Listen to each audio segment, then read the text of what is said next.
If you've ever created cosplay, or anything for that matter, learning new skills can be the most rewarding part of the process. When it comes to cosplay craftsmanship, having more skills in your build, the better. But in the punctual nature of cosplay competitions, having time to properly execute these new techniques is a challenge we all face. Because without understanding proper quality, even the most seemingly extravagant cosplay can fall to an incredibly simplistic design.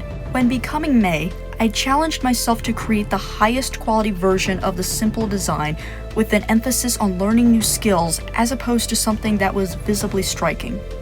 So, how will a simple design fare in competition? What other cosplay issues can be soothed by focusing on quality? And how much can be learned? Let's find out!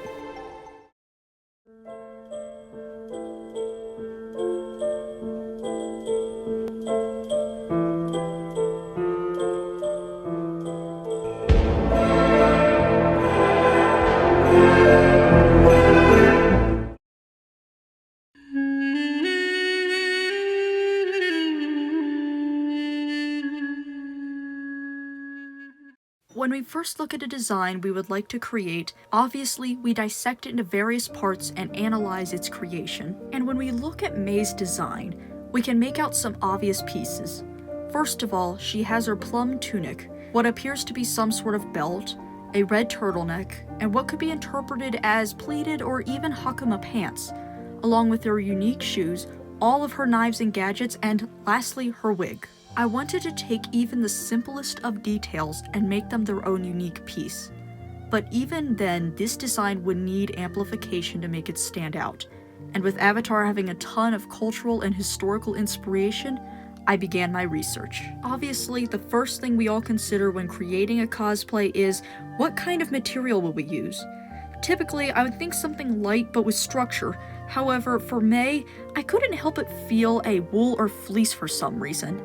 I felt like MAI needed a much more northern inspiration, so I took inspiration from Mongolian clothing with a bit of Georgian Cossack. Since her main garments are so simple, adding to them would be a must. So, for her red shirt, I took inspiration from the deal, a traditional Mongolian garment, not only in the structure of the collar, but also in the embellishments. Another thing I noticed with Mongolian clothing is the use of beaded macrame, which inspired the pieces sewn to the hips. I also strove to use as much accurate material as possible, such as wool, cotton, silk, and leather, along with materials that suit the character such as volcanic rock beads and silk embroidery thread.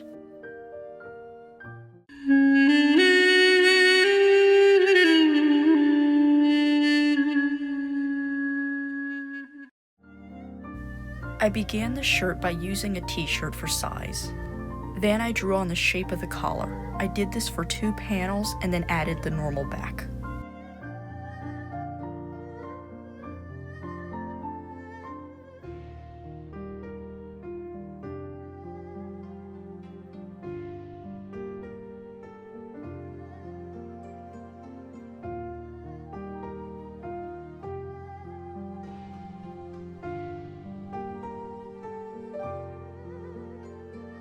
Then I created my lining.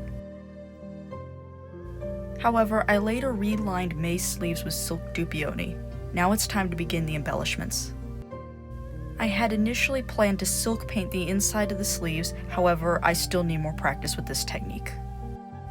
The red cotton lining is the same fabric for my Lady Eboshi cosplay, along with the dupioni mentioned before. I sewed a trim around the collar and then added the embroidery. Finally, all the frog closures are handmade. I made sure to take a heavy emphasis on clean work, so here's a blessed seam, and yes, the other sleeve is like that. Now let's talk about the embellishments. One of the hardest things to decipher, especially for cosplaying a character that's not very flashy, is how do I embellish it? Remember, we're talking about a character that is like a ninja, so flashy isn't gonna work, but she's also very upper class. So my embellishments were more subtle, mainly focused around the collar. Starting off with 2 different colors of mulberry silk embroidery thread, I designed it kind of as I went along, and then I added beads. Even though these beads are rather sparkly, I needed something to catch the light as this was also a performance piece. Not only does embroidery bring quality, it also really shows on stage, especially if you have beadwork that's majorly sparkly, and even though this character is not flashy, it was definitely needed. Now let's move on to the pants. I was very inspired by this pair from Devil Inspired, so here's how I kind of recreated them. I started off with a normal pant leg pattern, then cut out a trapezoid. Both ends of the trapezoid were sewn onto both sides of the pant leg, then it was pleated down. May's pants were a bit of a challenge to interpret, as I couldn't entirely tell if they were like a pair of hakamas, a skirt, or even a little bit gathered around the ankles in some shots, so I decided to be a bit more creative with the pattern.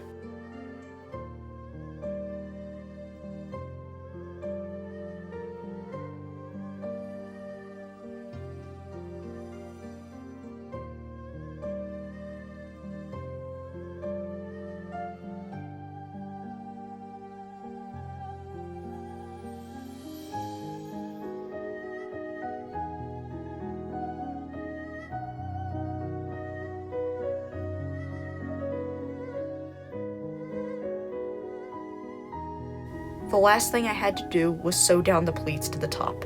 You can see about a 3-inch seam if you look very closely at the upper thigh, but honestly, I am so proud of how these pants turned out. I absolutely love also how much movement this brings to the costume. Whether it's doing things like tricking, or even just some more basic martial arts, it adds so much intrigue to the cosplay. Also, they're very comfortable, and they just slide on with an elastic waistband.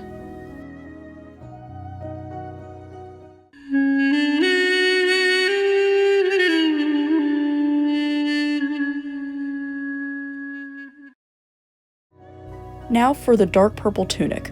I started by drafting my pattern onto muslin using this Avatar t-shirt as a size reference.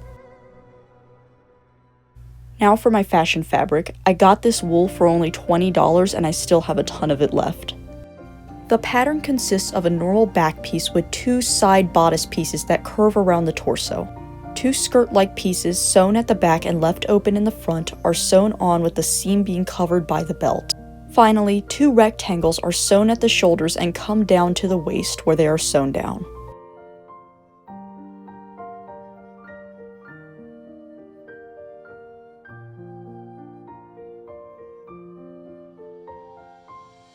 Next, I'm going to cut out my lining.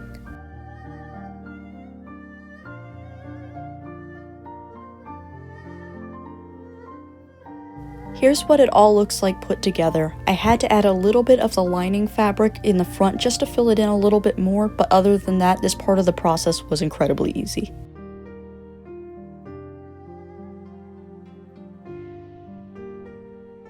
Here I'm just folding in the bodice and then sewing the shoulder pieces right over.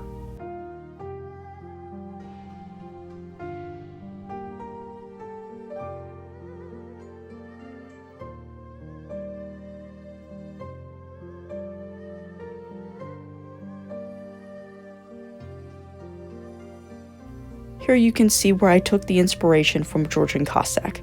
The tunic is simply closed with a clasp, and then I sewed in the white fabric. A definite perk of choosing a simpler design was getting to invest in higher quality materials. So I hit up my local bead store to find something authentic.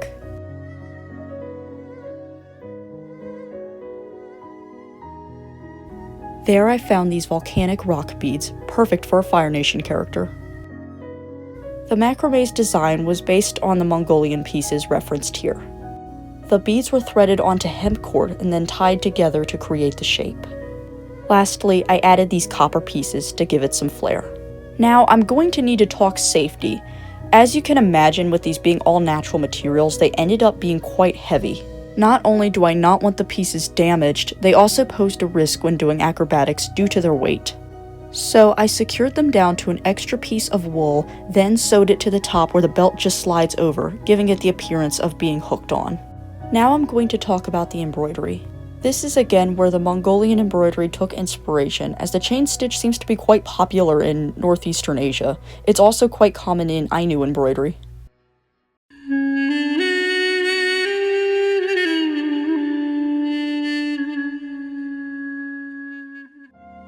To get the shape and size of the belt, I traced this obi. I would cut it into 3 pieces later to get a better fit. Now I'm just rounding out the edges. Next, I stamped out all the holes, including the place where the buckle will go.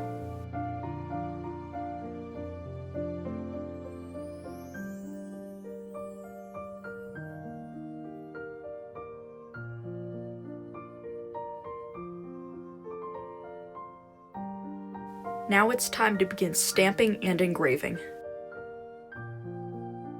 This ended up being my first time I really engraved and stamped leather to create designs. Of course, I did the Fire Nation logo in the center, added kind of a serpent-like shape in the middle, which is the only part of this costume that is inspired by the live action, and then added this woven stamp.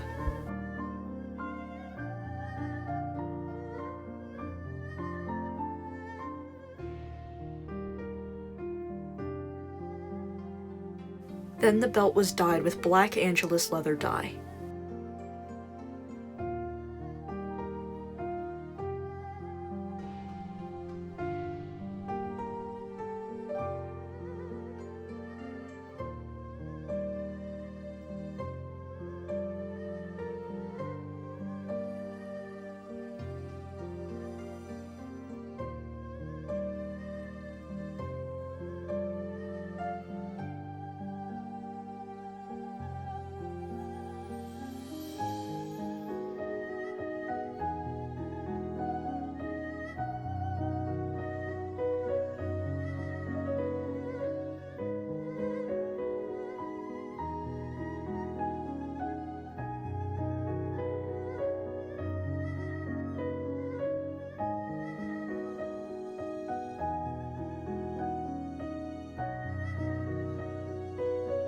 Then it was sealed with tan coat. Once all that was complete, I added my grommets, buckles, and belt loops. Now let's talk about the quartz disc in the center. Wire was pierced through the back of the leather and up through the center of the disc. Then it was manipulated into a flower shape and curved over the surface. Lastly, it was wrapped around the base, being hidden by the disc. Then to keep it secure and fill the center, I punched a small metal rivet.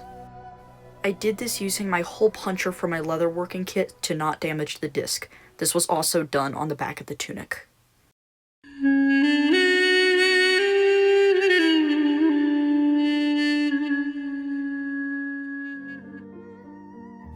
Now let's make the weapons. I'm starting off with 4mm EVA foam to create the gauntlets. Next, I cut out a piece of 2mm EVA foam to layer. This is where a mini retractable dog leash was used to connect to the blades to create the throwing knife effect. I covered the 2mm EVA foam sheet in contact cement and then glued down the leash. Finally, I cut out a small circle in the main gauntlet to fit the leash through. I also glued down some fabric to keep the leash secure, leaving a little slit for the lock. Next, I cover the whole thing in faux leather.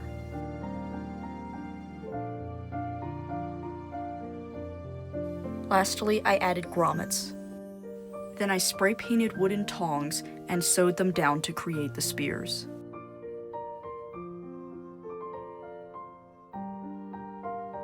Next, let's move on to the blades. I used the same 4mm EVA foam and traced out my pattern.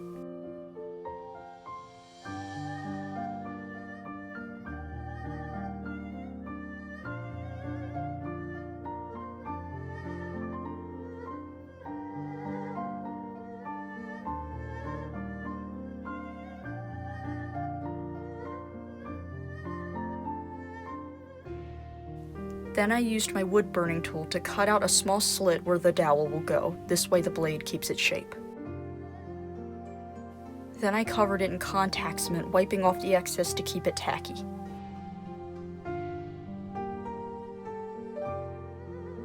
Once everything was glued together, I began dremeling.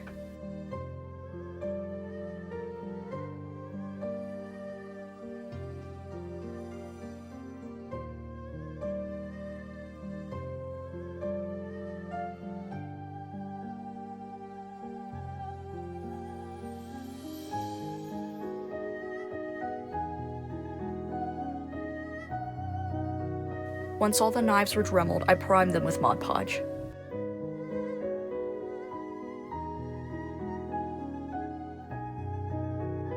The first layer of paint is silver spray paint, then I hand drew on the orange details.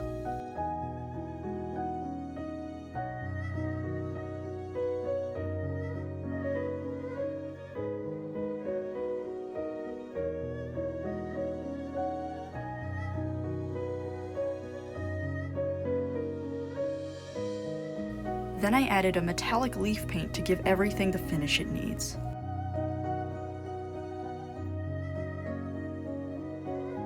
The last thing I did was add the faux leather grip and give it weathering, then the leash is simply hooked on through the grip.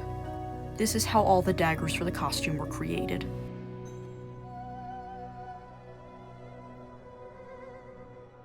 When the daggers are not in use, they're velcroed onto the gauntlet.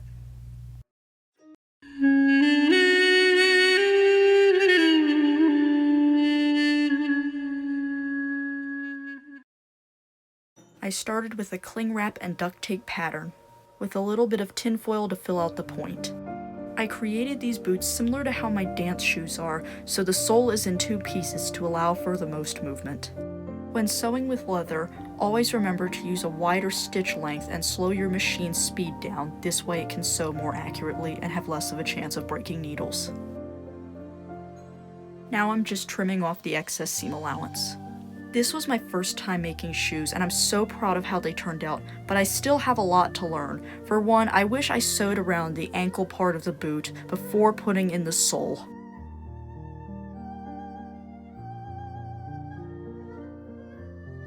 Next, I cut out my soles using the same leather hide from earlier. Always remember to glue your material to the rough side of the leather for the best grip. For my glue, I'm just using contact cement. When researching cobblery on YouTube, I was surprised to learn that contact cement is their preferred glue. Right now, I'm gluing the leather sole inside of the shoe. This will help give it its shape. Then I will add a rubber sole later.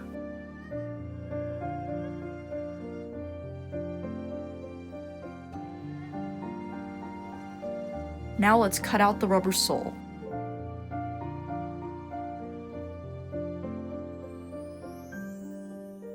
I started by tracing the shoe onto the rubber, then I painstakingly cut it out with scissors. This was probably the hardest part of the project. Once that was complete, I glued it on with contact cement, making sure to curl the toe at the top so it doesn't lose its shape. Now I'm just completing the rest of the shoe. Again, I really wish I did this before I added the soles.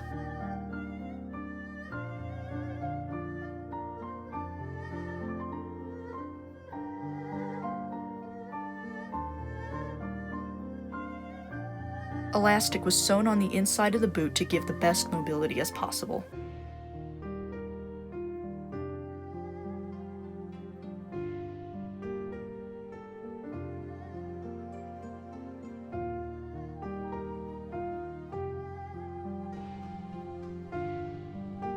Now I'm sewing on the buttons.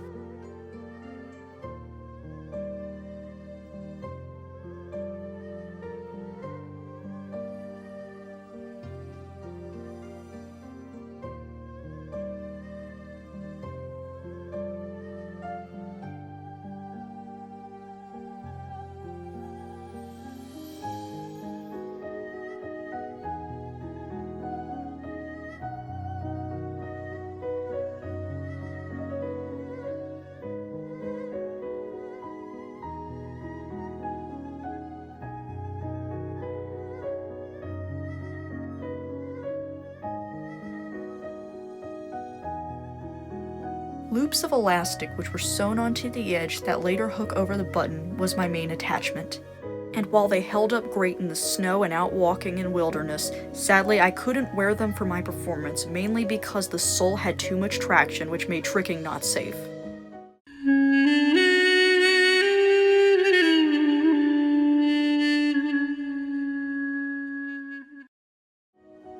Getting started on May's wig, I used this Amazon Cosplay wig as a base. First, I crimped the wig to prep it for styling. Then, using some empty bobbins, I created the bases for the buns. To get the style I wanted, I cut off the hairline of the hair only, turning it into wefts. Then I pulled the rest of the hair up into a pigtail, then just cutting off the excess. Then I glued on all the wefts going back up into the buns. My intention was to make this wig look like a hard-capped wig without it actually being a hard-capped wig. You probably wonder why I just don't do this method, but it's actually because I like to sew my wigs into my hair for doing tricks. And as you could imagine, a hard-capped wig would not allow me to do this. I admit I'm definitely new to this type of wig styling, and obviously I didn't entirely get it right, but I'm still so proud of how the wig came out. Once all my wefts were glued on, I used some black fabric to cover up the mess left by the rest of the wefts, and then I began gluing the hair on to create the buns.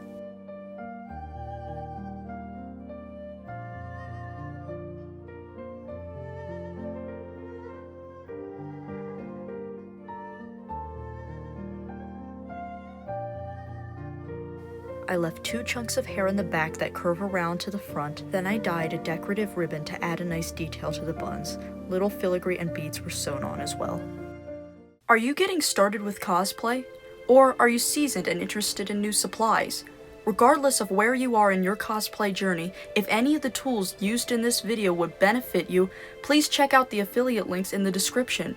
And if you need to get any other shopping done, do it while you're at it, because all of your purchases will support future projects. MAI is one of my favorite projects to date. I had so much fun researching and referencing cultural and historical pieces, along with amplifying the design and learning new skills while I'm at it. It was also very gratifying as I revisited the basics and emphasized clean finishing, which ended up being very rewarding as I ended up winning Best in Masters. However, the biggest surprise with this whole costume is that it wasn't con-crunched at all. I literally got it done a day early, meaning I had an entire day to do a dress rehearsal and make the best build book I could. Every cosplayer has faced the dreaded con-crunch and knows how exhausting it is. And the worst part about it is that your quality suffers in the process.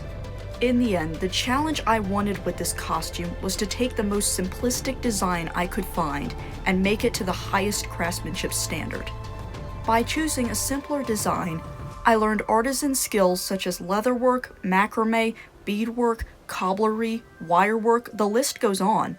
I got to further enhance skills I already had and got to try new ones with time for proper trial and error. Not everything always went according to plan, but there was refreshing flexibility in the schedule.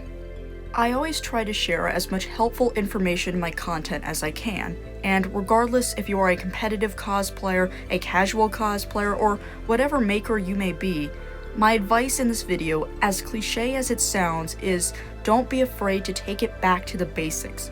Do something that is simple, then get the most out of it as you can. Whenever we learn and improve a skill, we are one step closer to mastering quality.